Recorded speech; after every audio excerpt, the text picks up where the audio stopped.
Oh, hi, Kathy. I got a video covering this somewhere, but I can't find it. I can text search in articles, and I can't seem to find it in an article, but videos are tougher because I can't text search into them.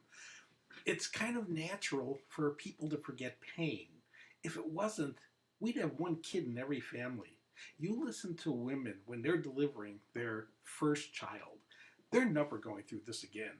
They're in the middle of delivery. It hurts. It's painful. It's terrible. They're mad at the spouse that they got pregnant. They're suffering miserably. They want this to end. And again, what's going through their mind is, I'll never do this again. We're only gonna have one kid. I'm never putting myself through this again. But you know, after a number of months go by, after they have the child, or sometimes it's a matter of years, they start to think like, it it wasn't really that bad.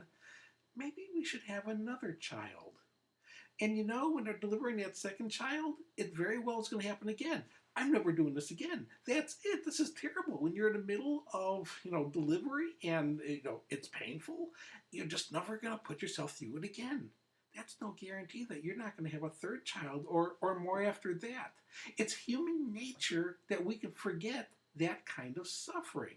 And while it's great that we have that capability for keeping the size of our species alive, for being able to have more than one child, it is dangerous that we have that capability when it comes to drug addiction because we forget.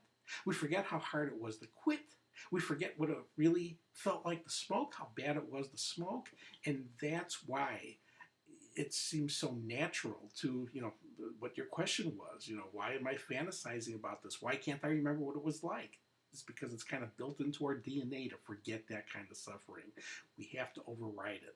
But that's the advantage of what you're doing by making the videos here. If you go back and look at what you had said originally and what you were feeling like when you were really having bad times. Hey, there's moments you still want a cigarette, but if you can look back to what it was like when you were really quitting, you'll realize you are so far from where you were at that point and how you don't want to go back to that again.